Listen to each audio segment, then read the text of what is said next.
So Rafaela, welcome to SoccerX. What are you expecting to find here in Miami over these next 2 days? Well, thank you so much. I'm very happy to be here. What I'm expecting to see is the development of football. The US is bringing it forward, bringing it to a new level. We're very excited to see how they're mixing football and entertainment. And what I want to see here is the future, because I think the future is here.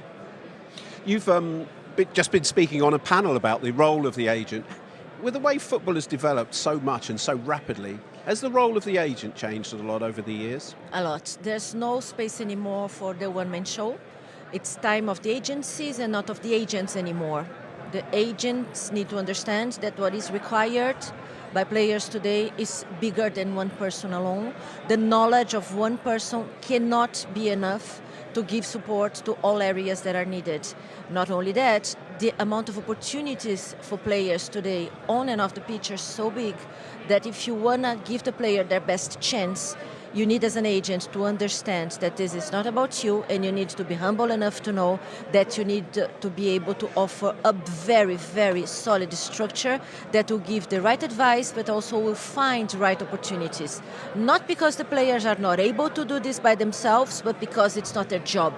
It's not their job to think, how do I write the contract when I buy my house? It's the job to have the right people around them, and these right people need to come from the agency. They need to be well prepared, and they need to know how to work as a group to bring the player to his best position possible.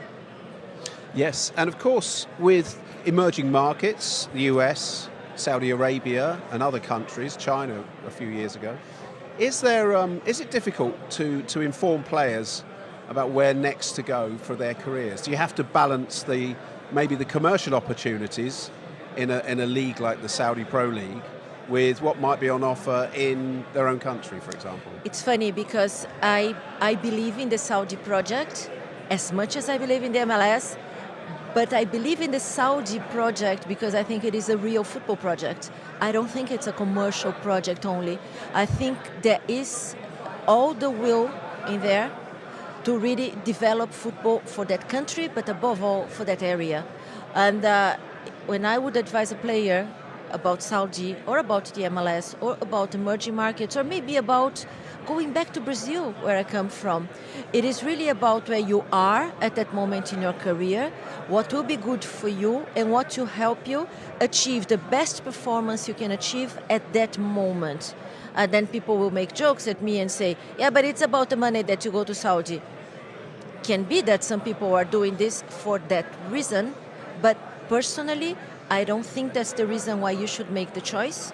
I have spoken to Saudi clubs in the past where I told them, they came for players of us, and I said, this player is not for you. And they would say, why? And I would say, because he would go for the wrong reasons. Because if you go for the money, you will not give what it takes. And I firmly believe that for some players, Saudi is the right place to be, not because of the money, because it's the right place to be. Yeah. Yeah. And tell us about the particular challenges of being a woman in a very male-dominated world of agency. Well, I have to say that after 30 years in the business, now it's just funny. In the beginning, it was a real challenge. It was really hard. It could be really hurtful. Lots of prejudice, lots of misogyny, maybe is the word. I could even use the word racism probably, because I'm not only a woman, but I'm also Latina in Europe. And that sometimes would make people think they could say things or behave in certain ways that were really abusive. But they don't do this to me in my face. I'm sure they still do it in my back. It doesn't change. But as I said, it became funny because if I didn't care 30 years ago, why would I care today? If I'm still here, it's because I learned not to care. I think I developed some thick skin. And it's actually today what I like about being a woman in this business is the fact that I see other women coming to me and saying, in a way or another, I felt empowered by you. And for me, that's compensation enough for the abuse.